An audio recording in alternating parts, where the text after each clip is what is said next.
का तो पहले कर लो परहेज।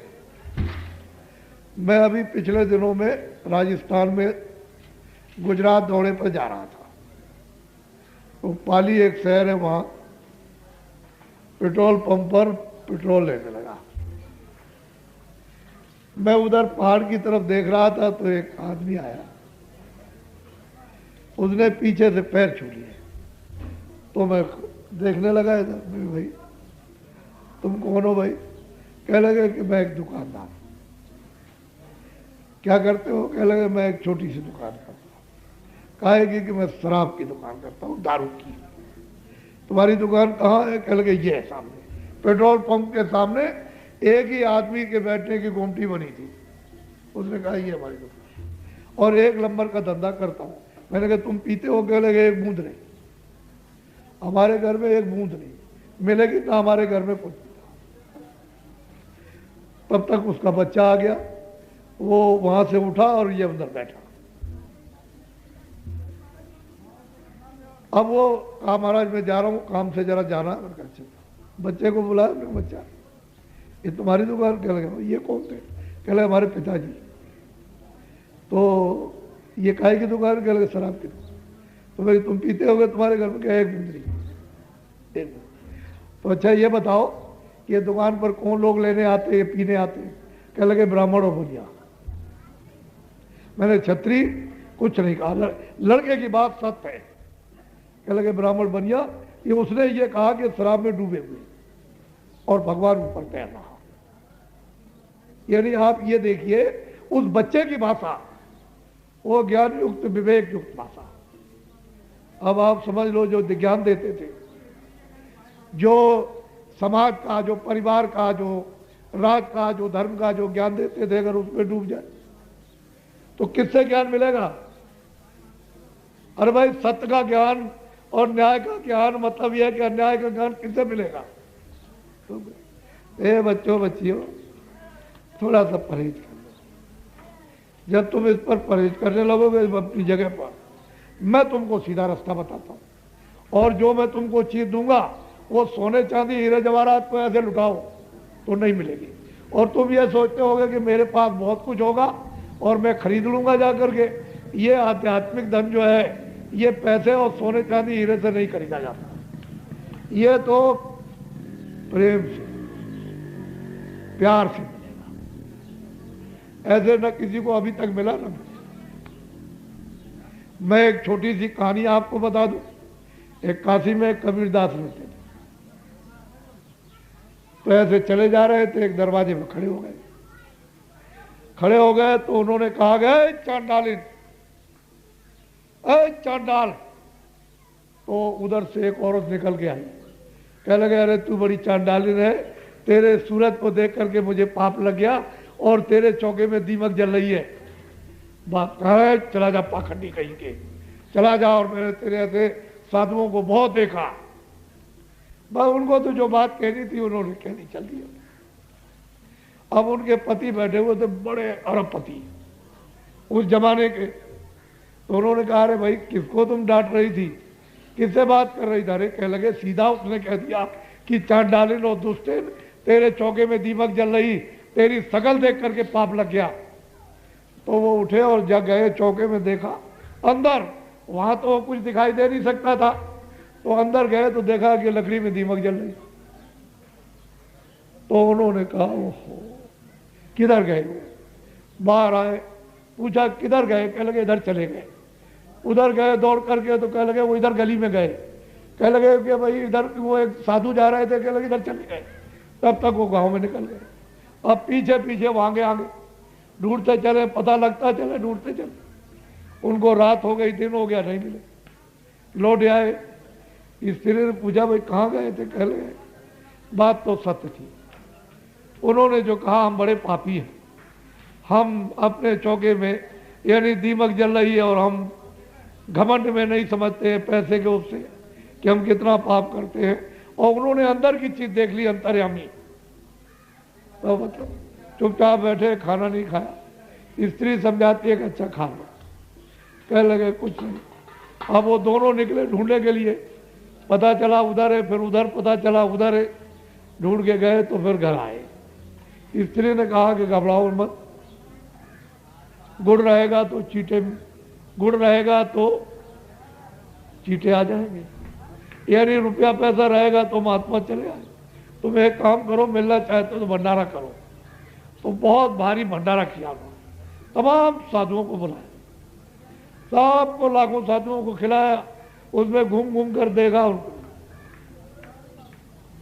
कह लगे देख लो इसमें, कह लगे वो साधु नहीं है, जिन्होंने कहा था वो नहीं, बस वो सब उनका वो खत्म हो गया। फिर ढूंढने निकले, नहीं मिले।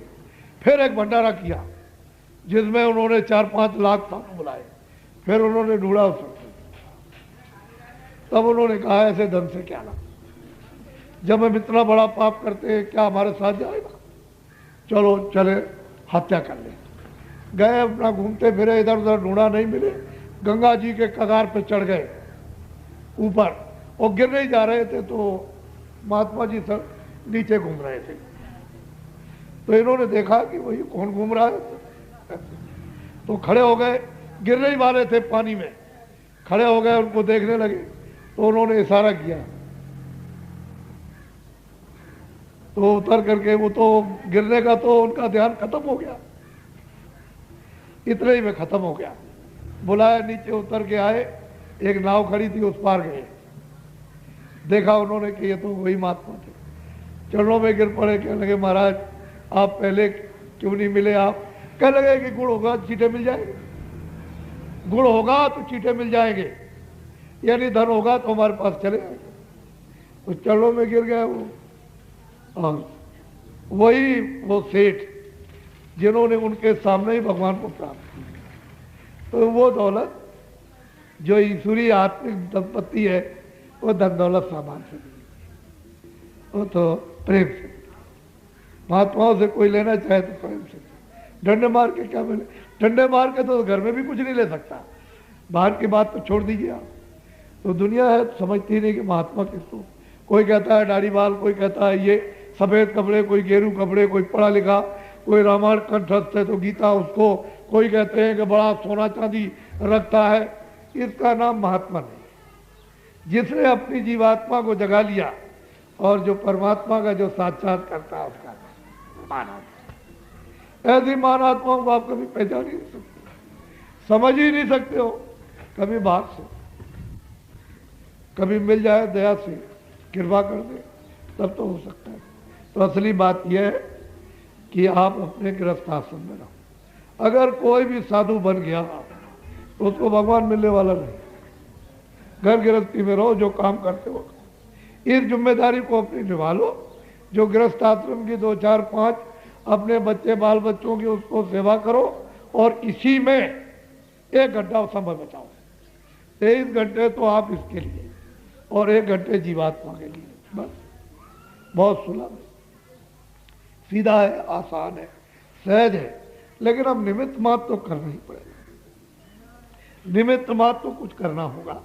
ये तो मेहनत करते हो और उसमें निमित्त मात्र, तो मालिक की, प्रभु की खुद दया हो जाए।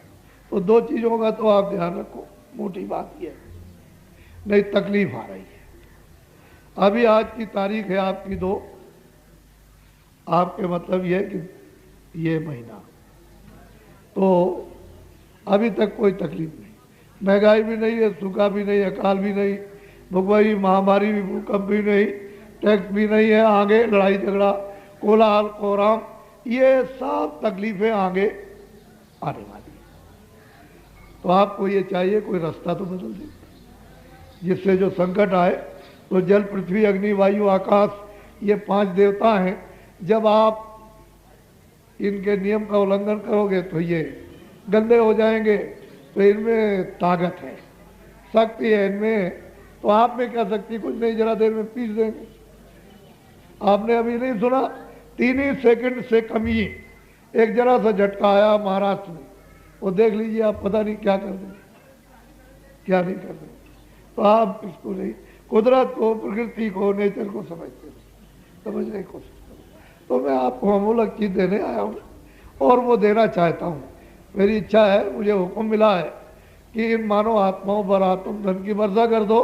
तो मैं सोचता हूँ कि पता नहीं इनका कल ही समय पूरा हो जाए तो रात को चल दे, तो एक घड़ी आधी में पुना, तुलसी संगत साथ की हरे को नवरात, योग रूपी चिंगारी जरा से उसमें पड़ जाए तो पापों का यानी ढेर समाया, तो लाभ जीवों को मिल जाए कुछ नहीं तो ये तो बेचारे जा रहे, आपको बचाने वाला कुछ जो किया है वो सब उसके यहाँ सब है, आप उसको भूलो या याद करो, उससे कुछ नहीं होने वाला। तो आप लोग इस बात को ध्यान में रखो कि बाबा जी कोई ऐसी बात आपको बताने के लिए कि राज नियमों का उल्लंघन करो या समाज नियमों का उल्लंघन करो या परिवार नियम का उल्लंघन करो या धर्म नियम का, हम ऐसा कुछ बताने नहीं आए, ना हम ये कहने के लिए आए हैं कि हम पुराने रस्म रवाज बिगाड़ दो, जो खराब है उसी को बना लो, जो सनातन है वो जो खराब कर दिया उसको ठीक कर लिया, बस जब ठीक हो जाओगे नहीं तो खराब हो ही गया, उसमें तो मैल मिल गया, गंदगी मिल गई, कूड़ा कचरा मिल गया। अरे नाली में पहले पानी अच्छा बहता था, अब मलमूत्र का बहने लगा, तो अब उसी को ठीक करो, मलमूत्र ठीक कर लो। असली चीज तो ये है, मैं कोई ऐसी बात पढ़ाने और बताने आपको नहीं आया हूँ, मैं तो जो सही सच्ची है वो आपके सामने उसको देना चाहता हूँ, जल्दी में उसको आप ले लीजिए, अच्छा रहेगा।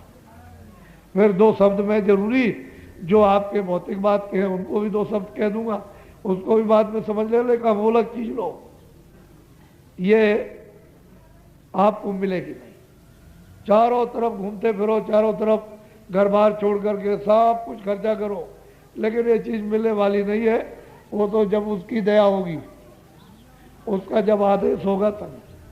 तो आपको मिल रही इसको फेंक मत देना, मान सम्मान और सत्कार से लो, अच्छी तरह से सद्भाव से, श्रद्धा से ले लिया, मोलक चीजें मिलेगी नहीं, फिर पीछे आपको पछताना होगा। तो जो भगवान का नाम बोलूंगा सब लोग एक साथ एक आवाज में बोलना,